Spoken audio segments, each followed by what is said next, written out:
Hello everyone, thanks for coming out today. I'd like to begin by acknowledging the Wiradjuri people of the traditional custodians of the lands on which we meet. They are the first storytellers of our land, and I honour the tradition of passing down stories and pay my respects to elders past and present. Our session today is called Rewriting History, and I will... Oh, we're switching books, I love this. And I'll allow about 10 minutes at the end for some questions. So please, if you have any kind of thoughts as we're going along, keep them in your head and we'll get to them. I also urge you to buy these writers' books at the end. They'll be signing. They're brilliant, so please kind of hang around and have a chat.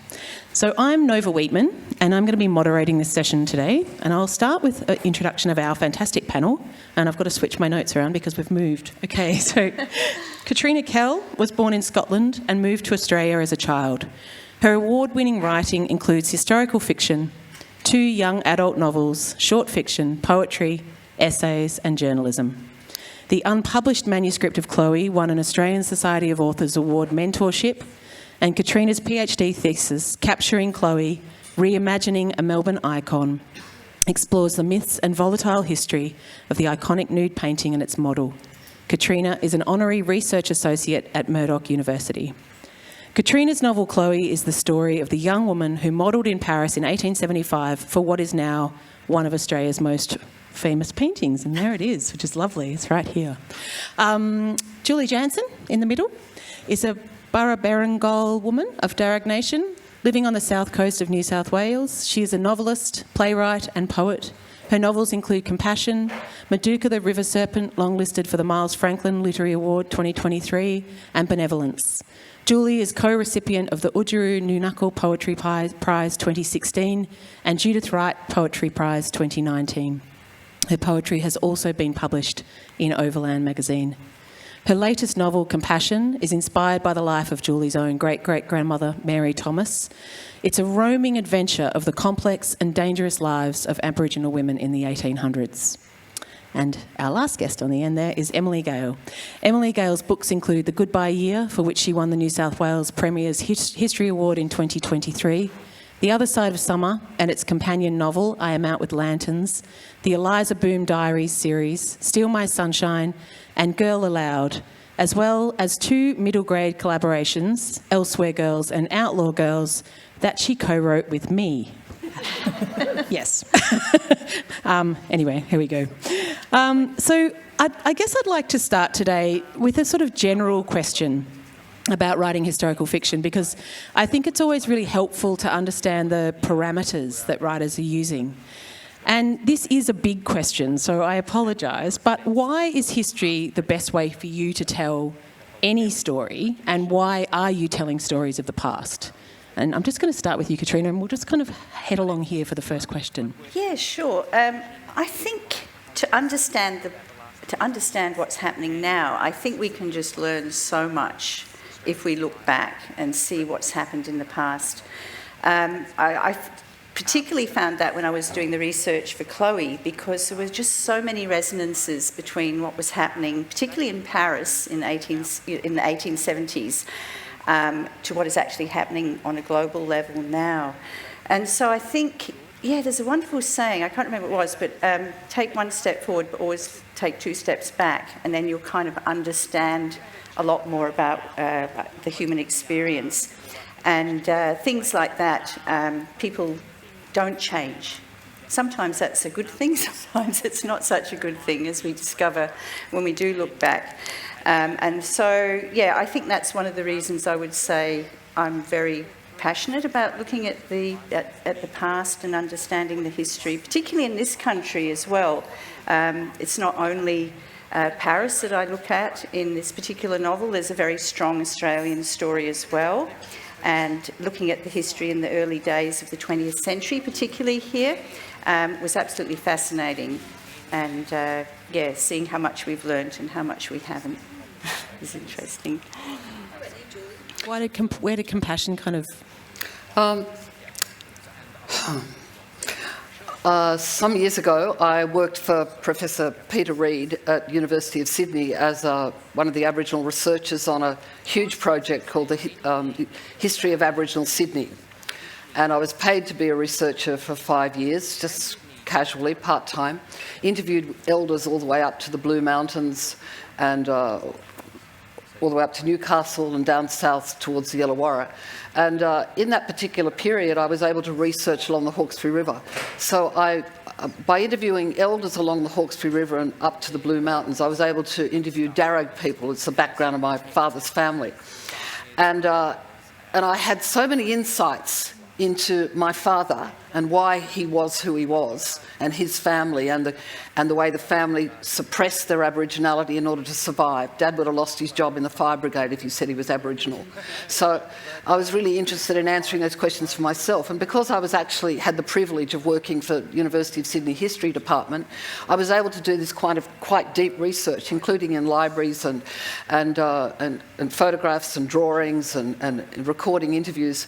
And when we finished all that, I thought, these are amazing stories. Someone in London is going to be reading this and go, wow, I think I'll write a novel about this. And I thought, I've got to get in first.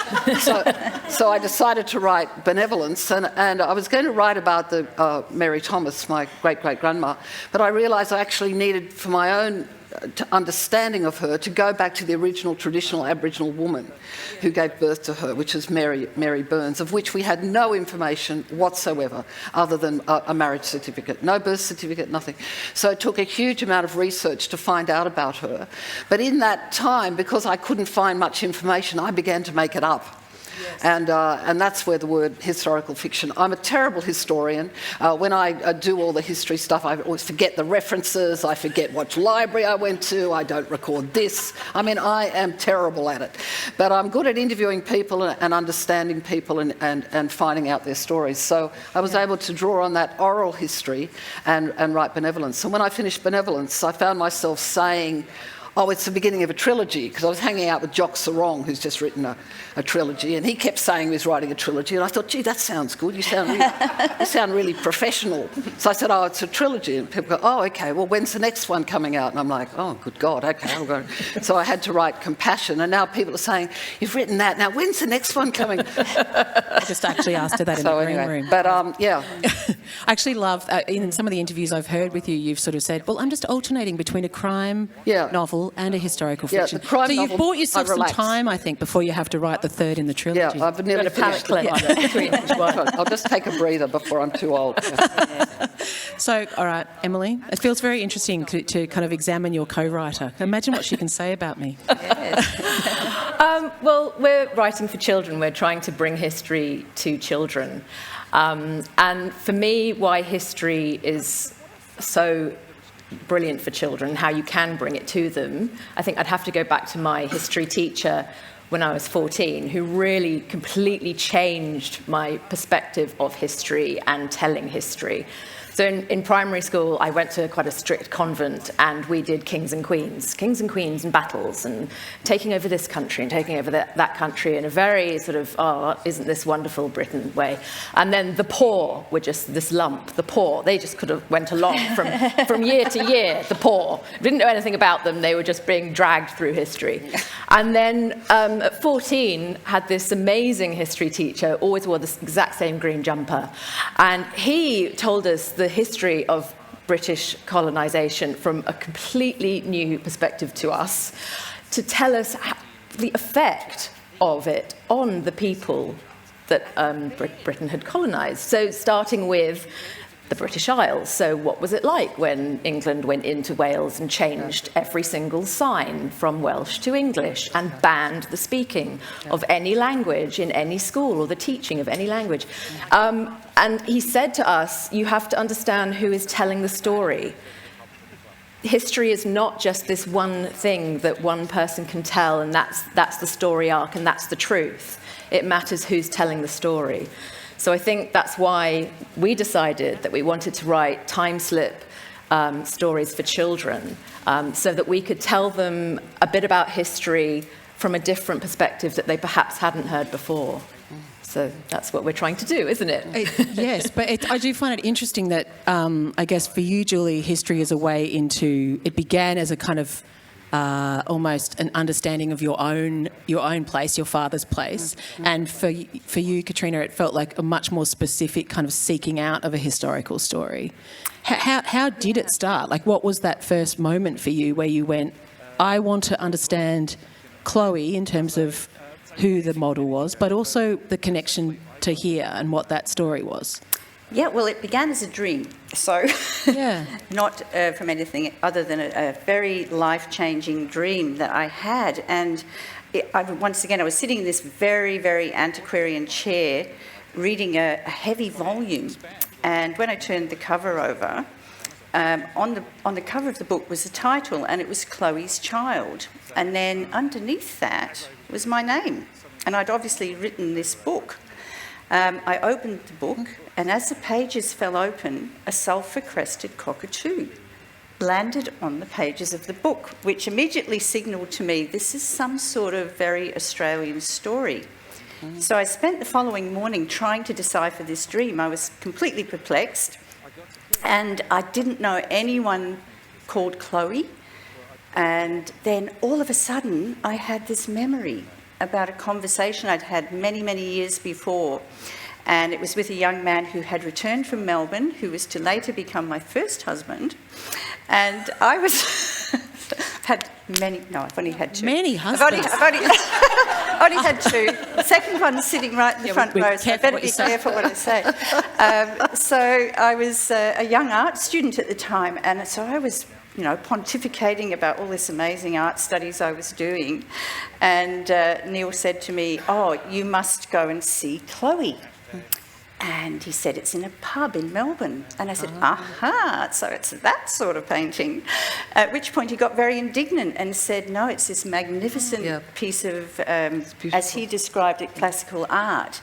And he said, if any of the men, and at that time it would have been predominantly men in that bar, if any of them say anything disrespectful towards Chloe, they get very well put in their place. So that was how it began. So I then went off Googling, found a picture of Chloe, and as soon as I saw that young woman's face, and if you have a look up there, there is just so much going on in that expression, and I immediately thought I do need to learn about this young woman who posed for that painting's story. And then I was also learning at the same time about the incredible connection that Australian soldiers have with this painting. And this goes back to World War I, where the good luck tradition of going and having a drink with Chloe began. And the idea was we'd have a drink with Chloe, or they would have a drink with Chloe, and when they returned from the war, they would come back and have another drink with her. And sadly, of course, a lot of those young men never returned. And so I had to make a decision. I really wanted it to be a dual narrative, so I wanted to have the story of the model, but it was also really important to honour that very Australian story as well with the young soldiers. And so I set that where my family history came from, which is in Portland and Port Fairy down in southwestern Victoria.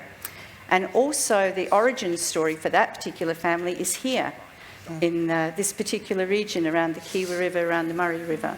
So that was how I kind of came to this idea to research the book in the first place.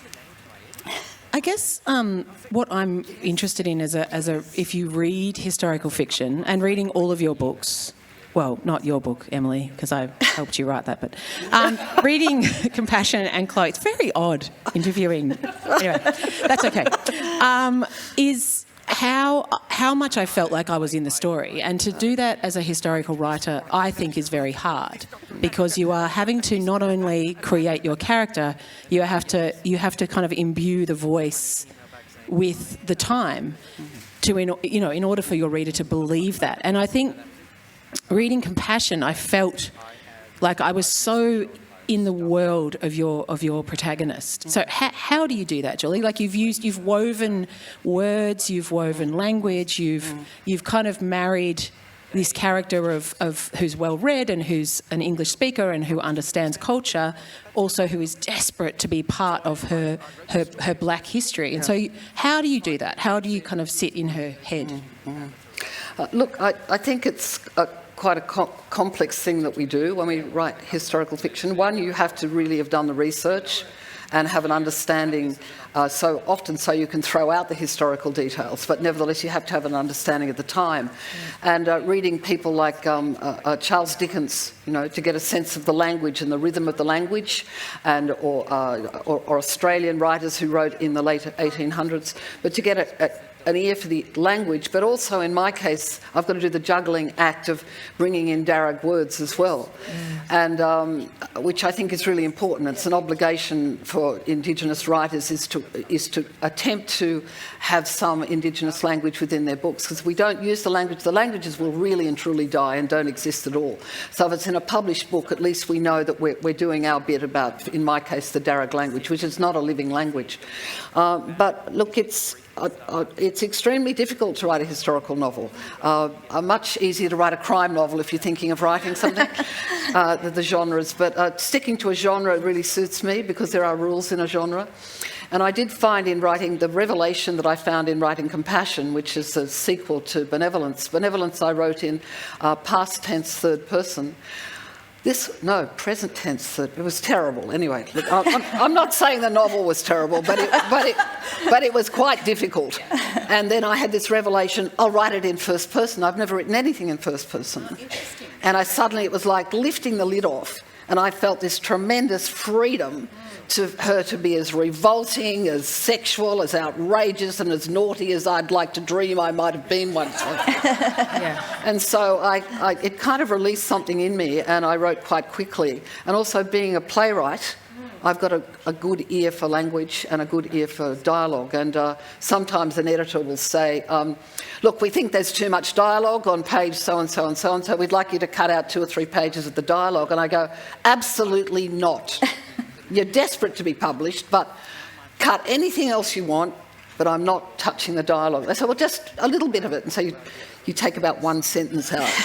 It's okay. But, it's like, don't touch the dialogue. Yeah, because she is such a present character. Like, I can still hear her voice. She just and what I love too is there's an expectation that the reader is going to understand those Darug words. That we are going to make that leap, and by the end we are going to know those words, and that's fantastic. I think for a reader to have.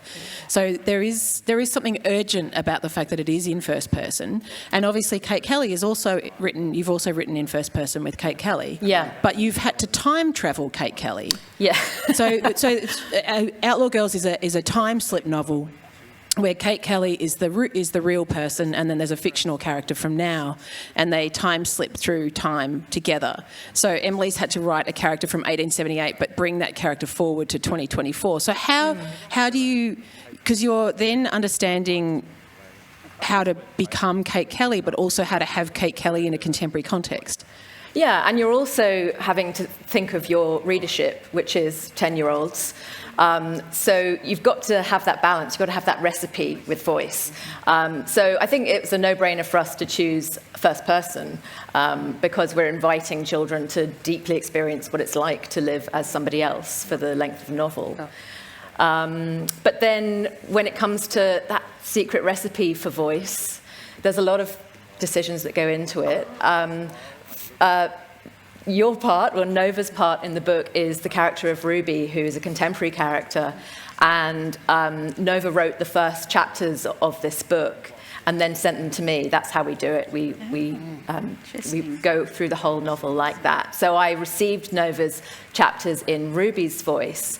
And then I had to create Kate Kelly's voice by not matching tone, but by a sympathetic tone, I suppose. Kate Kelly's voice had to go along in some way with Ruby's voice because we didn't want a child reader to go, oh, this doesn't match. They're going to become friends. They're going to become part of each other's lives. So we wanted some kind of seamlessness to their voices. But I also wanted children to understand Kate Kelly she's a 14-year-old in 1878. She is from an Irish Catholic family. She is from a working class family. These would be her influences. So you want to put all of that in, but then I think when you're writing for children, you have to remember to take a whole lot of that out so that children today can access the story and be invited in to read about a historical character, who then goes into to meet Ruby in 2024. And I think that's a wonderful way to tell children that history is alive, and that, you know, in 50 years' time, people will be on stage here talking about us as historical characters. And I think children find that particularly fascinating. When you show them something, you know, from 50 years ago that we now find absolutely mad, and then you say to them, well, what do you think people are going to find quite mad about us and the way we live in 50 years' time? You know, it's an interesting way for them to think, oh, well, history is just all the time, isn't it? Yeah, it is. Yeah. So to the three of you, how do you decide how much? And I take your point, and I've read this, you know, you often hear about historical fiction being called fictionalised history, because it essentially is. Like, how much is truth? How much is invented? How much are we just flavouring a story with a time? How much... And you've used some real characters, and you've used some inspired real characters but renamed them. Yes. So what is... And Julie, you've fictionalised a lot of what is quite well documented in terms of what was happening to women at that time, and then you've got a time slip element. So you've all sort of departed from history in some way. How do you decide what to make, what to hold on to as kind of embedded in the story, and what to leave? I think if you have a lot of information available to you about a particular historical figure, it's much easier to create your fictional character, because you can learn very much about them. I mean, I always look at things like what was actually happening in that world at the time, in the social world, in the political world. Particularly with Chloe, there were two very dramatic conflicts. There was the Franco-Prussian War. There was also the revolution of the Paris Commune. And so you can think about your characters and how those particular events would have impacted them. And then that helps you to inhabit that character. In terms of the real characters, Jules Lefebvre, the artist, was an easier one to work with because there was a lot of information available about him, whereas Marie was little snippets here and there. And one of the most helpful people was the Irish writer George Moore, who knew her personally. And he had written several kind of different accounts which I was able to piece together to form a sense of who this young woman was. And the reason I chose to change his name was he actually wrote his own memoirs as a very young man. It's called Confessions of a Young Man.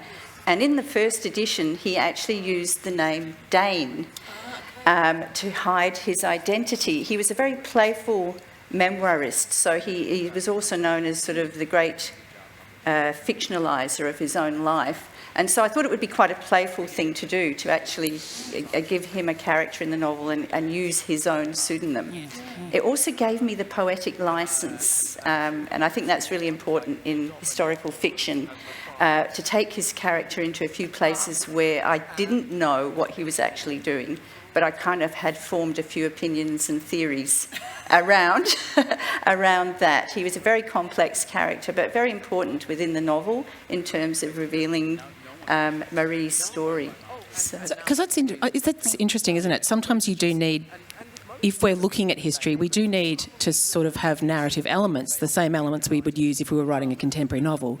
And you do want to kind of force history into a corner to do what you need it to do when you're researching. So how often do you just go, okay, bugger it, I'm just going to jump over here and find something that needs to happen that is fictional in order to kind of push my character in a certain direction? I think that's really true, because often when you're doing the research on history, it can appear quite dry, because there's a lot of dates, there's a lot of names of famous people, and when you're reading Australian history, it's dominated by masculine, white, English or Irish kind of characters, and the women are kind of left out of the narrative, and Aboriginal people are absolutely left out of it, as are the Chinese, the Indians, the Afghans, and all the other diverse nationalities that came to Australia in the early days. So it's almost like an open slather to kind of reinvent the story from a different point of view, from a fighting back against colonialism. I think Indian writers do this very well, where they fight back against the colonial narrative, and it's called subalternism, where you write back against the narrative. So it's But I like to stay within, I like to every now and then put in a date and a time of something that came out. It might be a newspaper article or a declaration from the New South Wales Legislative Council, to just kind of stamp that in the reader's mind that this is what's actually happening through the Bulletin newspaper or something like that we're reading. In Australia, the Bulletin started very early in the 1800s, and you've got a lot of articles, and try and bring those particular events forward so that the reader doesn't just think, oh, it's all fantasy, she's making it all up.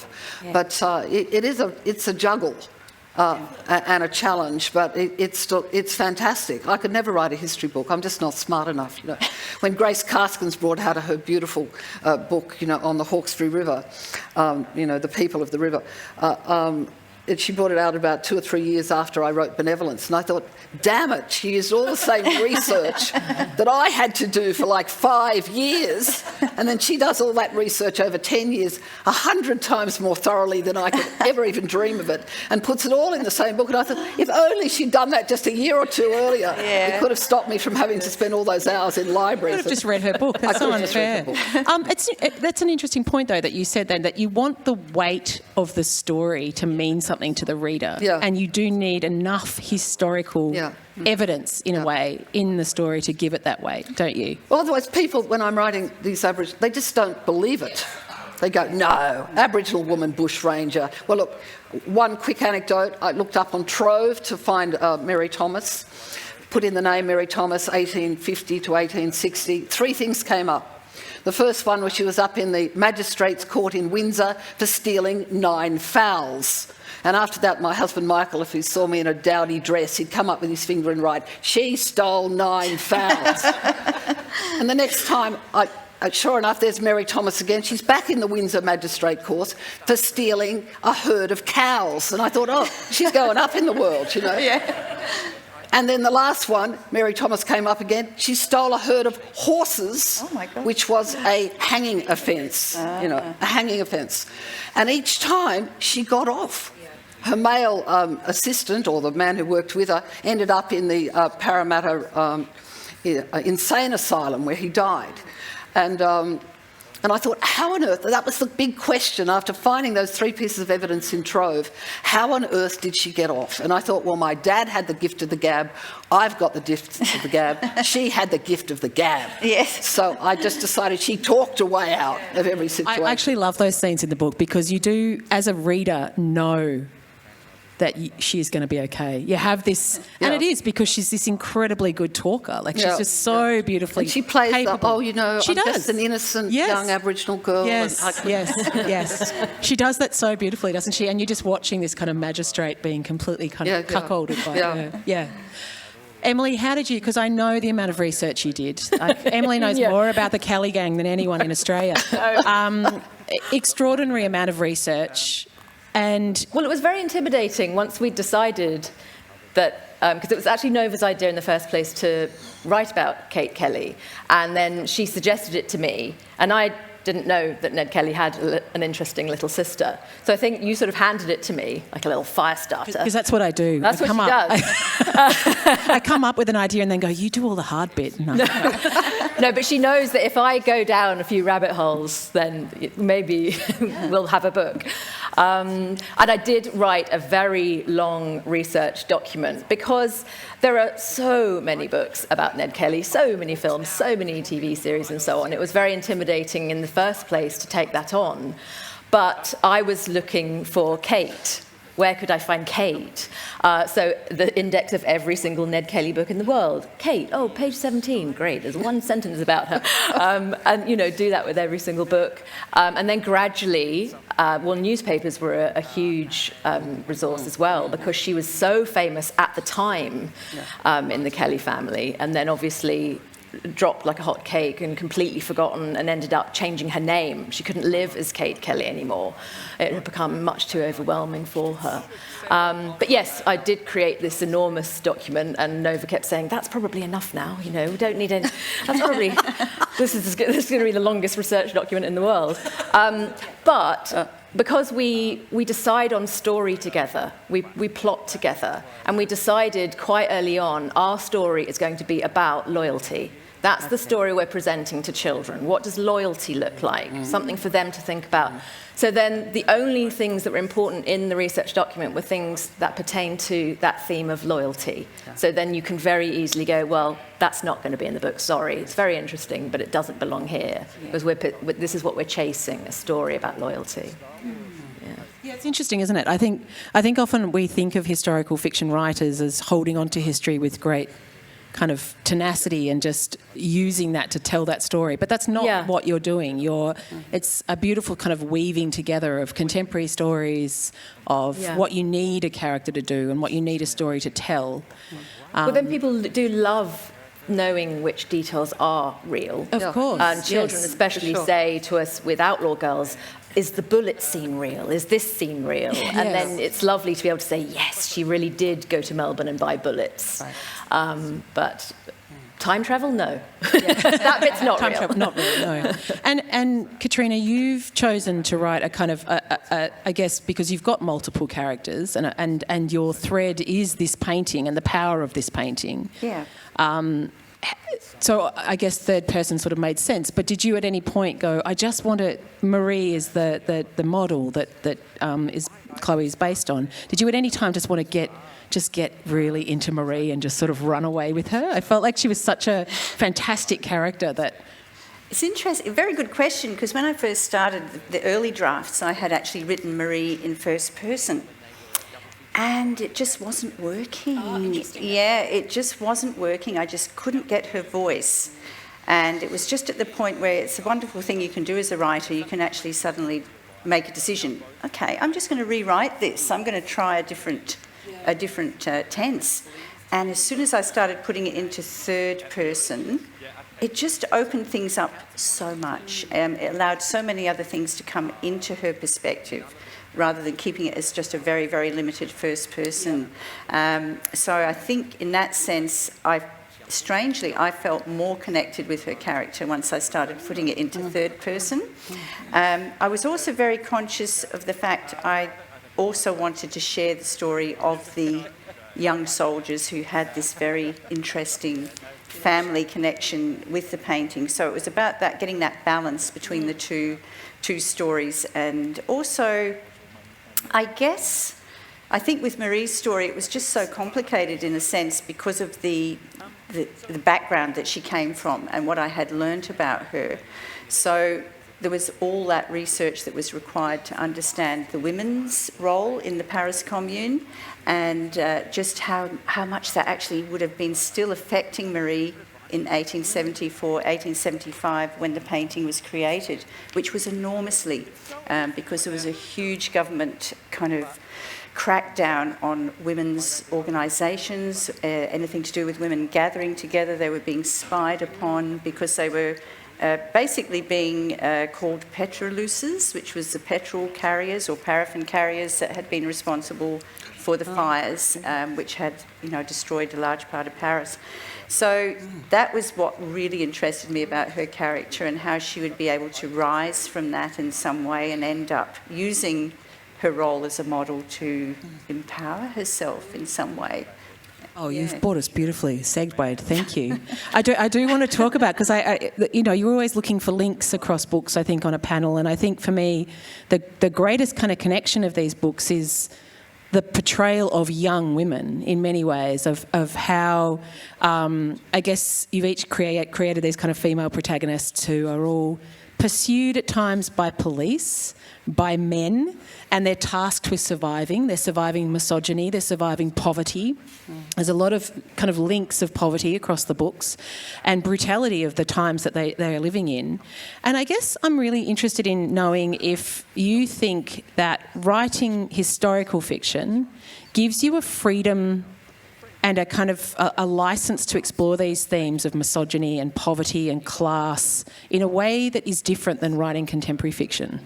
And particularly, the both of you have written contemporary fiction and historical fiction. Do you feel like you can write a much more elevated and critical and angry story of what happened to women in different times using history? Long question, sorry. You're all looking at me like, what are you talking about? What was the beginning That was again? maybe really confusing. Do you want me to abbreviate that question? Or? Well, I think in a way it's because, the lives are complete. So you can look at the life from all angles now. When it's happening, I think this is true for our lives. If I think about what I'm doing right now and why I'm doing it, I'm not really sure, I'm just doing it. But if I think about what I was doing in my 20s and why I was doing it, I'm very wise. I know exactly why I'd made all these decisions. And I think that's the same thing with take a complete life. And especially when we're talking about young women who have been talked about or painted or objectified in some way, but never held the microphone and said, well, this is how I felt about it at the time. And so you have to take that privilege and, crack open that story. And it is a real privilege to tell the story of a young woman's life who's maybe been written about in papers or, painted or whatever. So I think you feel very empowered by that privilege. And I think, too, the zeitgeist of the time, like when I wrote Compassion, for example, just after the Me Too movement, which is still moving across the world. Look what's happening in India at the moment, all the protests against the murder and rape of women. And I think, in a way, that zeitgeist empowered us women writers, in a way, to seize the day and decide, well, I'm going to speak out and I'm going to really unpack that anger which I grew up in the 70s. I was a young woman, and I was kind of... my first job, I think at 14, I was working in a Jewish home, and I was cleaning beds and waiting on people, and with great love, because I quite liked being an assistant nurse. And my brothers were working as grave diggers, and they were paid more than twice what I was paid. And they spent all day lying on the graves getting suntans. And it would infuriate me, because I would often have to get up at 4 o'clock in the morning to go to my job. And yet I was paid half, and it just seemed so unfair. And my brothers would sit around smoking cigarettes as they got older, flicking the ash on the floor and say, Julie, get us a cup of coffee and don't forget the sugar this time. And that I regarded that as kind of normal, because that's what my mother did. She waited on everybody, because she'd come from a family where you waited on the men. So, in the 70s you have the feminism, then you have this new wave of feminism in the last kind of 5 to 10 years, especially the last 5 years. And I think that is what kind of engages us to write something that is braver and that actually picks the top off the saw, really, to look at that pain. And the wonderful novelist Alex Miller once said, every single novel is a type of memoir. And when I heard that quote, I thought, oh my God, good God, go burn my books, for heaven's sakes, this is embarrassing.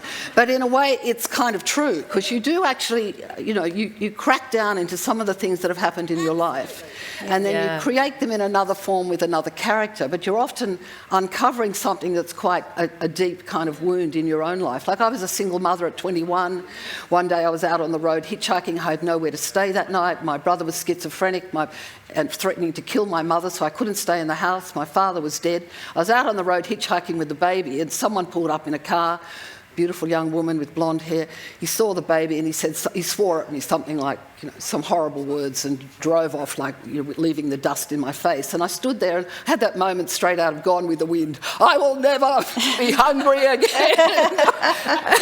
and that kind of thing of being really resilient and going, this is not going to happen again. As soon as I get a job, I am buying a house, so I have got somewhere to sleep for the rest of my life, which is what I did, And so I think we put that passion and pain into our novels, but we disguise it in other ways. I would never write a memoir, but... Oh, do. I thoroughly recommend it. But do you think you can put more passion and pain into a historical novel? Does it give you a freedom? Yeah. I guess that's the question I'm asking, which neither of you two have answered. I'm going to turn to Katrina now. No, I'm joking.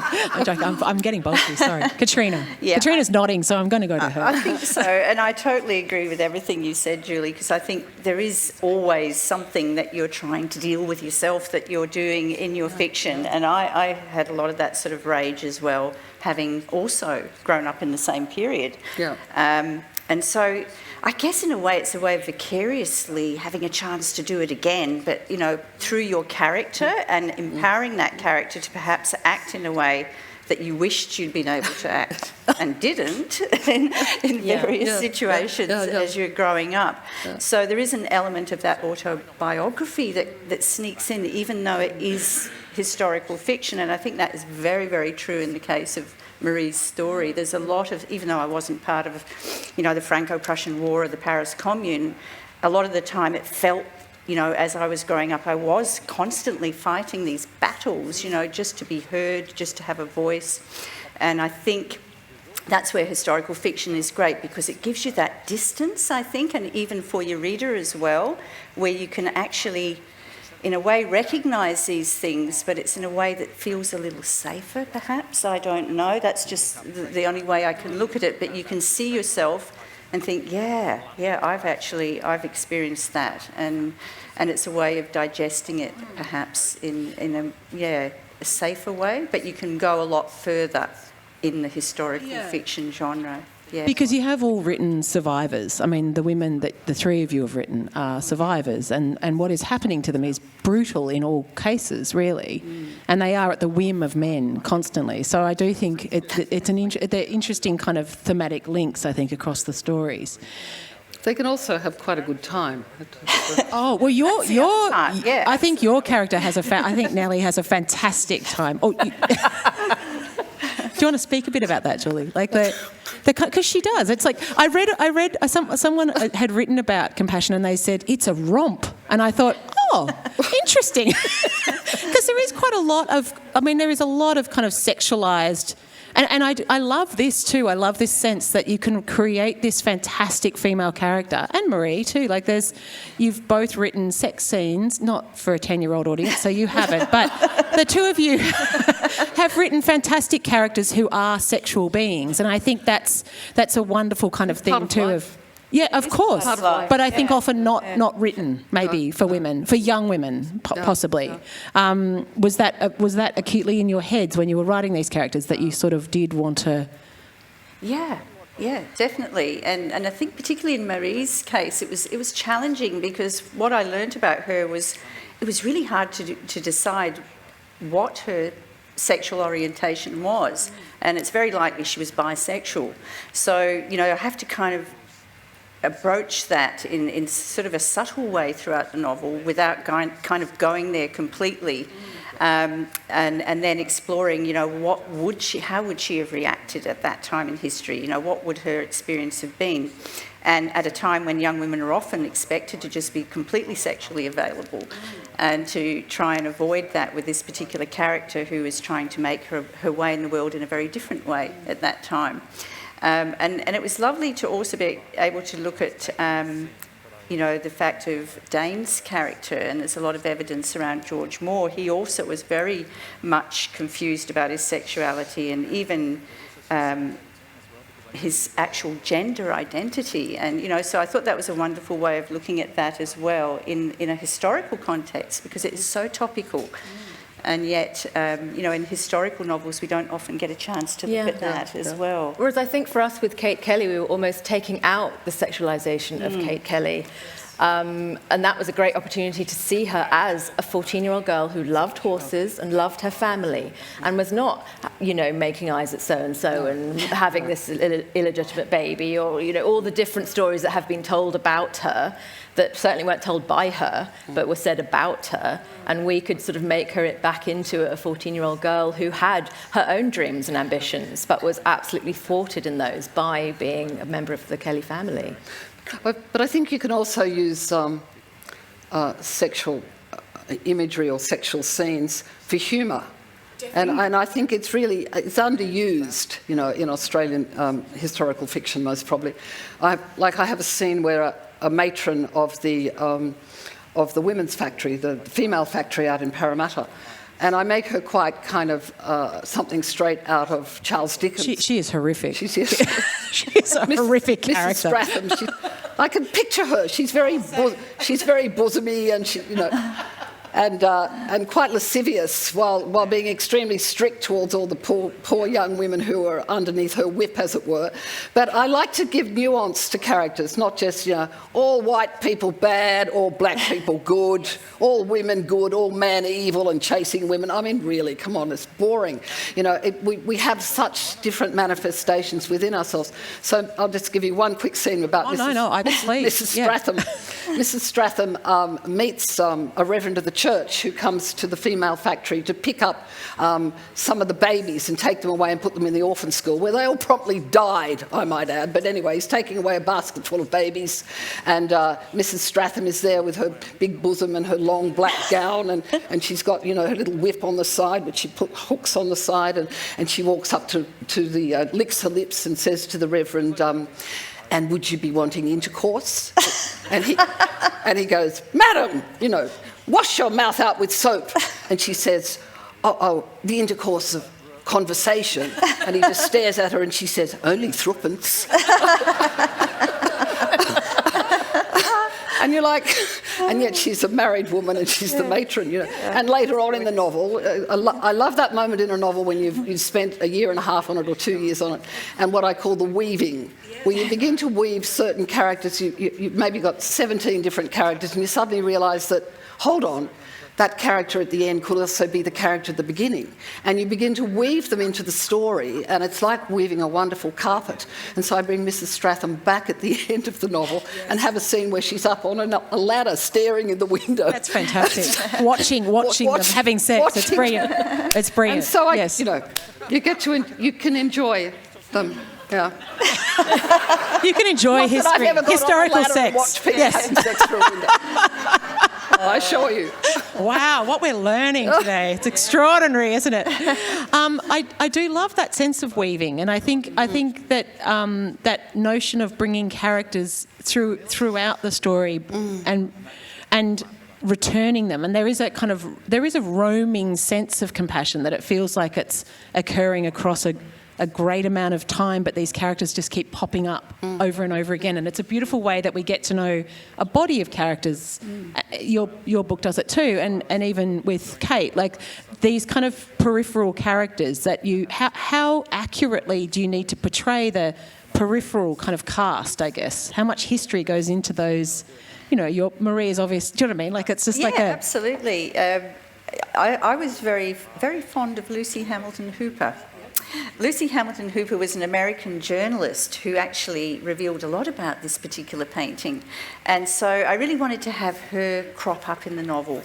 And that was really challenging because I didn't want her to be a dominating character. She's great though. That's a great scene, I think. Anyway, go on, sorry.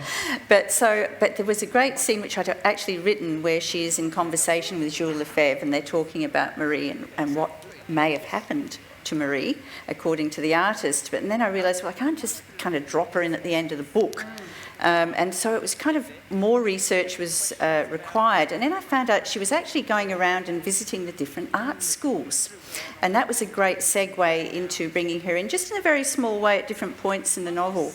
But she was an extraordinary woman. And this is one of the wonderful things about the research as a historical novelist, is you find these amazing people that you had no idea existed.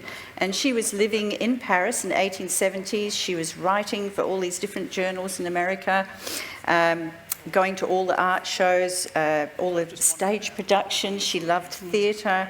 And she was incredibly liberated, living this extraordinary life. Probably a lot more than a lot of us have lived, even now, So that was a great way of weaving a character in that. A real person into a moment. Yeah. What about you, Emily? With the supporting characters? Yeah, because the supporting characters are a big part of obviously they're known. The Kelly gang is such a known entity. There's a great pressure on you, I think, and I think you felt that as a writer to get that right. Well, I mean, a lot of the known characters are not on the page very much because we're telling Kate's story. And then there was an opportunity to make up a character, the character of Mary, who is this, she's called a mad old woman, but Kate gets to know her and gets to know her real story, that she's also time-travelled. And that was our way of introducing children to the idea that actually there are lots of very interesting outlaws in Australia, not not just Ned Kelly, to sort of lead them perhaps to other historical stories. So she's completely made up, but she leads to true stories. So that was a fun thing to do. But certainly Kate's home life, Maggie, her sister, I mean, that relationship and what is happening in that household is very true. Well, as true as it can be. I mean, we don't know if it's true. We imagined that it was true. We don't know because they didn't write first-person accounts. They were always written about. And particularly those who were left behind at 11 Mile Creek while the Kelly gang were on the run were the women and the very young children. And no, we don't know what was going on. But we did have a lot of fun sort of imagining what all those little children were like, what games they played, and what they thought of the police showing up in the middle of the night. And And the tiny details needed to make us as a reader know that this is real. I think they're beautiful things because I think that is what makes us feel like this story is true. When you're researching, is there ever a point where you start with an idea of what your story might be, or do you let research guide you to the story? Well, I think we were guided by the actual story of what happened. We wanted that to be the framework. We wanted it to start in 1878 and finish in 1880. But what happened to Kate in that time was ours to play with. We knew that the papers were writing about her being a brilliant horse rider who was chased by police through the night, and they could never, ever catch her. And that's how she became very famous in the papers, and, you know, into quite a romantic figure, and then had all these portraits done of her where she, you know, was buxom and beautiful, and she was a tiny Irish girl of 14. She was not this, you know, gorgeous woman. Like, No.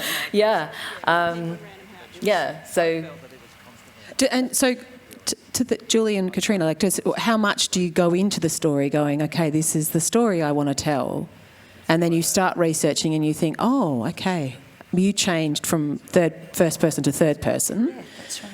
Yeah. So is it the research that kind of pulls you in a new direction, or have you got a very set idea of the story you're wanting to tell? I think in the case of Chloe, definitely the research took the story in a very different direction, because part of what I was really interested in was interrogating all the myths. Yes. Because there were so many myths about Marie, and, you know, one of the most popular ones was that she had been in love with the artist and that he had jilted her and then married her sister.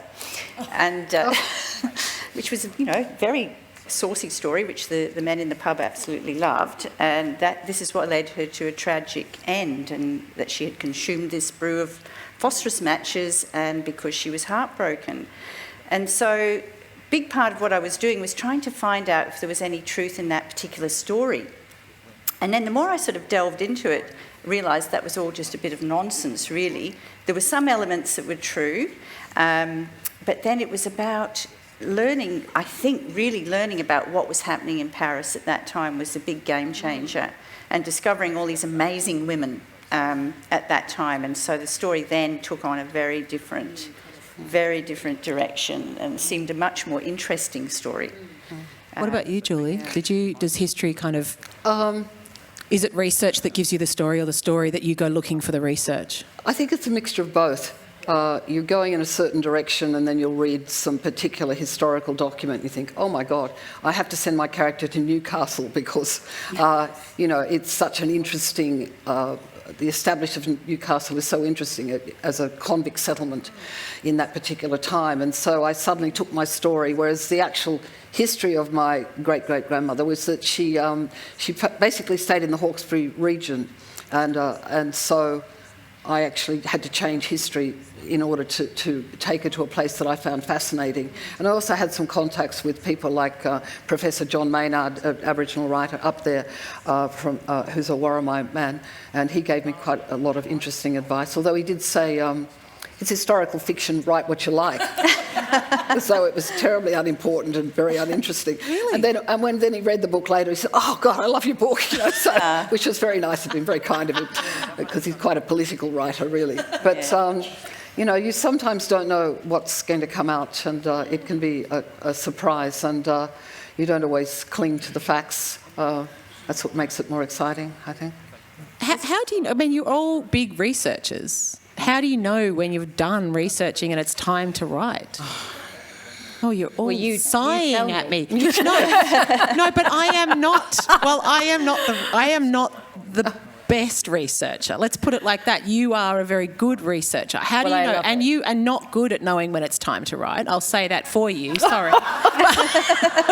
You could just stay in research for Yeah. the rest of your life. I could. I definitely could. You know what she did for me for my birthday one year? She bought me an old postcard, a black and white postcard of a woman with a child on her lap, and it just on the back, find out who this is. I tried. I tried for hours, and I actually ended up making a research document about the photographer who'd taken the picture. And then 2 hours later, going, "What am I doing? Why am I doing this?"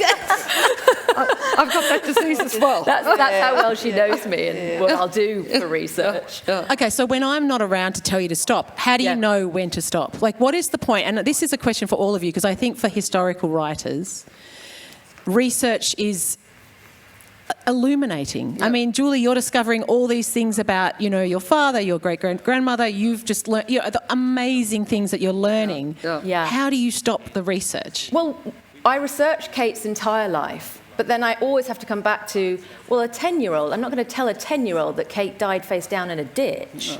That's not for them. So when am I going to end Kate's story for the 10-year-old? Yeah. And we wanted to end it with Kate still having her ambitions and her dreams and being Kate. And, we know that shortly after Ned died, she did leave the state and change her name. So we wove that into the story, but we really wanted to end on that note of Kate, and this is how she feels, but Glen Roan is just about to happen.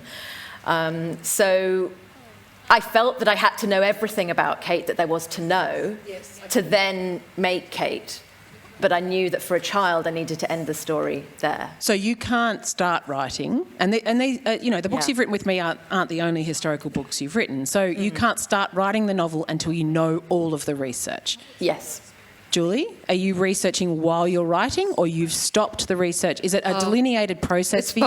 It's both. And I think other novelists will feel this too. Sometimes you get kind of halfway through the novel and you kind of come to a bit of a dead end, and you're like, oh my God, do I end it here? Yeah, a novel of 20,000 words. It's not so bad, Some of them have won fantastic awards, but certainly not me.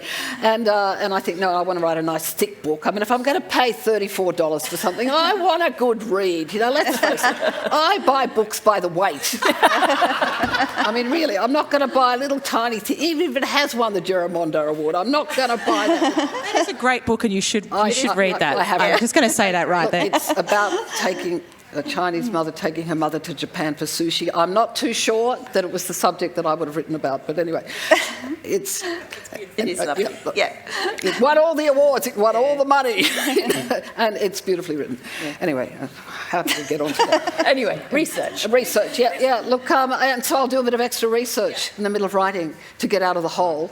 And I read a lot. I read the greats. I'm reading Mill on the Floss at the moment by, Thomas Hardy. No, I'm reading Tess of the D'Urbervilles, and just bought a new puppy, and we called her Tess of the D'Urbervilles. And I read contemporary. So you have to read a lot. Both I like to read historical novels, but I read everything. I read crime as well, and I watch crime on television. Anything that will keep you going, and you're dangerous to be around when you're writing a novel, because if Nova, you say something in the green room, I'm going to write it down. I'm going to go looking in your next book for all the things that I may have inappropriately said today. That's right. So but knowing when to stop, it's really important to know when to stop researching, because I'm like you, I love researching, and you might as well just go work in a university and become a research assistant if that's all you're going to do. You have to stop yourself. You've got to force yourself to hit that computer. Katrina? Yes, I look very similar, and so I have a lot of trouble stopping researching, probably a little bit like you, Emily, I think. I love the research. And what's even happened after Chloe, I actually have been contacted by people wanting me to do more research. I've actually written an academic article about Chloe since I finished writing it, but that was wonderful because they wanted the academic article about the process of writing the book. So that was a really beautiful experience. What I find is, as I'm doing the research for this book, I quite often find the seeds for the next book. And that's exactly what is happening now, because I'm going to be probably writing, my next novel will be based on my very complex colonial history in this country. And I actually learnt a lot of that as part of researching not just this novel, but the one before, is how I discovered my convict ancestor, and a sea captain who, I'm not so happy about what I've learnt about him. But yeah, so you find all these gems in that process, and that often will lead on to your next book, which is exciting. And will it be an adult novel, not absolutely. YA? Because you started as a YA writer, didn't you? I've written 2 YA novels, and the last one was a combination of contemporary and historical as well, and that was very much delving into some of my family history as well in New Zealand. So all kind of, it's like does a full circle really in many ways. But I've kind of, always struggled a bit with fitting into kind of different genres. Like YA could have just as easily been an adult novel, that last one. So I tend to just write the book that I feel I need to write. Yes, yep. If that makes sense. Yeah. We have only got about 10 minutes left, so I'm just going to see if there's anyone in the audience with a question. Yes, just here. There might be a microphone, but if not, you can just get... Oh, yeah, beautiful. Thanks, Elise. Thanks, Elise. Oh, thank you. I'm finding this really stimulating. You've talked a lot about first person and third person, and that's how you're writing. I find in poetry, I often write with second person, and I wondered if you thought there was a place for second person in historical fiction. Did you want anyone particular to answer that? No. Or who wants to take that question? Come on, one of you jump in. Has anyone ever written historical fiction in second person? For a whole novel? Just for part, sections? I think it would be really interesting for sections, I think creatively that would be very interesting. And I think children would like that, actually. I think they'd really... Yes. Yeah, I think that could be very For those of you effective. not aware of second person, it is just the you voice where the author is speaking to the reader or to someone specific, but the reader feels like they are being brought into the story. It's not often used for a whole novel, but often can be used in parts. Quite difficult, I would have thought. Yeah. Has anyone ever used it in a historical? Poetry, yes. Poetry, but not novels. I have a friend who has actually done that. She's actually been working on this particular novel for some time. And it's very effective. It is actually working quite well, but it's not for the whole novel, it's just sections. Sections. Yeah. Thank you. I think there's a question up there. Is there a question up the back there? It was Jason. He just had to step out. Oh. Oops. Does anyone else have a question? They will answer lots of things. Otherwise, you're going to have me keeping on going. No one else? Okay. I'll keep asking questions. Up the back. Yep, beautiful. You talk quite a bit about finding out things along the way. In writing a historical novel, I had what I call my fairy story, my story fairy, that I would need a piece of information and then just suddenly it would appear. So in researching, did you sometimes though have something and say, was that possible then, and then go investigating that? So, it might be a fashion of the time, or it might be the lighting or something like that, where it hadn't been in the general, but you needed to investigate. Absolutely. Things like the lighting in Paris was very interesting to research, and in terms of creating the atmosphere as well, because during the Franco-Prussian War, all the supply had been blocked by the Prussians, and Paris was under siege. And so trying to find out, because there were some really important scenes during that period, and things like the lighting, what it would have been like. And it was only at half power, the gas lighting, and as a result of that, it was often quite red. It was sort of glowing quite red. So just little details like that. So it's a really good question. And you have to kind of investigate things like all sorts of things to do with power and how things were actually delivered in terms of utilities and things like that. So... Yeah, that's right. That's fantastic. The ongoing research. It is. If you Those research a details. person, you can complete that and then write the book. But then all the way through, you're having to go back and say, hang on, I didn't know I was going to have to research this, so now I have to do that about the way people lived or the place. It wouldn't necessarily occur to you to do all of that in one go when you're pursuing the story of one particular individual. And you can make some shocking mistakes too. I mean, really, yes, I knew nothing about violins, and I had one right at the centre of my first novel, and it was like, later on I thought, oh, if only I'd spoken to a violinist. Anyone who actually plays the violin would be reading it going, oh, for God's sake, I mean, really.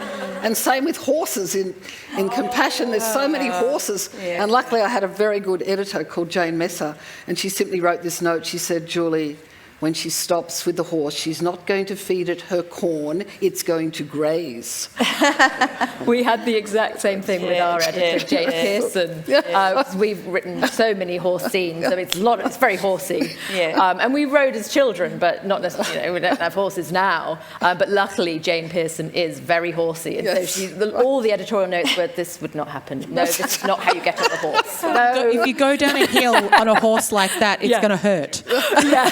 I think that was one of her points quite repeatedly, wasn't it? Yeah. Or another hole you can fall into is if you put a dog in a novel, right? Now, and you put the dog might appear just for a few pages, and there's always going to be a couple of people who walk up to you in a pub and say, what happened to the dog? And you're like, oh, it died. The dog's fine. No, you can't kill a dog in a book. The dog's very resourceful, don't worry. They never ask you what happened to the babies. And, and there's babies all throughout my book. They come, they go, they disappear, they die. Yeah. I kill off so many babies, you could have a whole graveyard. Oh, no, you can't kill dogs. There's a website called Does the Dog Die? Just in case you should to shatter someone's life because this one by person killing at the a pub fictional kept dog. asking me, is there a dog in your new novel? I thought, oh, shut up, all right, I'm putting a dog in the last four pages of the novel. As she's leaving the town, she gets a dog. And she's calling it Tess of the D'Urbervilles after my dog. Just all right. Does anyone else have any other questions? Or we can just watch these three, have a beautiful chat, because it's lovely. I just wanted to, if no one else has got a question, has anyone else got a question? Oh, beautiful. Fantastic. We've only got 4 minutes. We've got to be off the stage in 4 minutes. I'm just thinking about the film that some people would be familiar with, The History Boys.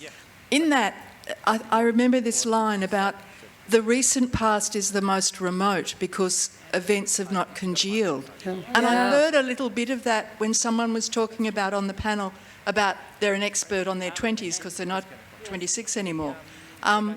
Would you like to comment on that idea of... Well, I was just thinking about my children and the way they talk about people who are just a little bit younger than them with absolutely scathing about them. My 20-year-old talking about a 17-year-old. Oh, 17-year-old. But, go show her a 6-year-old. 6-year-olds, they're wonderful, aren't they? Just the age down is like a land that they can't really forgive themselves for, or they don't like, they don't want to think about. But they'll happily think about themselves at 12. So I don't know, maybe it's a similar sort of thing that you have to congeal first. Do either of you two want to comment on that? I think congealed history, One last comment. Sometimes you steal off your friends things that they're not expecting. And I've got one friend who is a descendant of Clive of India, and I have a moment in my novel where she says, I am of the greatest, the highest Clive of India. And when he saw me, he said, about that scene, And when she steals the silverware, it's the fiddle pattern silverware. And I said, it's all in your drawer. These heavy silver cutlery you get to eat with when you're at his place. And you think, I'll just stick this in my pocket before What about you, Katrina? Did you have a comment about that? So this was about whether you write sort of... I guess the kind of... was it the sort recent history? Recent history versus the kind of congealed history, I think you said. Yeah, I think, and I've been actually I haven't finised it. I've been writing a young adult novel. Said I wasn't writing young adult novels. I am actually writing a young adult novel. It's just in the drawer somewhere. But that one is actually very, very personal. And I've been really struggling with that because, it's kind of a bit close in a sense, and then also trying to make it in a way that relates to a young audience now, because I'm a lot older than the young adults today. So I've been sort of tossing up whether to make it now and just put my experiences in the now, or to make it a novel set back in the sort of 70s, 80s, that sort of period, where there's no mobile phones, all those sort of things, and are young people today going to relate to that? So it's really challenging. And then I've also added in a sort of fantasy element as well into that one. So it's shifting between reality and then this kind of madness, which I was experienced, which is done in a fantasy way. That's probably why it's still in a drawer somewhere, because I've got all these things I haven't quite worked out about this. And so it's an excellent question, I think. If something is still a bit close, it's quite hard to write about. We can assure you that children do think of the 1980s as very historical. Because when we go into schools and say, now children, we're all going to write a time slip. Now, how far are you going to go back? Oh, the 1990s, I think. That's a really long time ago. All the teachers look so sad. That's so cool. We are out of time. Can we please, it's the amazing panel. Put our hands together for Emily, Gale, Julie Janson, Katrina, Kell. Thank you so much. Thanks to you. And thank you for the wonderful Nova as well. Thank you. Thanks, Nova. Thank you. And thank you, you've been a great audience. They are all signing books out here. I urge you, please buy their books. They're fantastic. Thank you so And I much. just want to thank Aimee and all the crew here Yes, too. thank you. It's been such a fantastic festival. Thank you so much.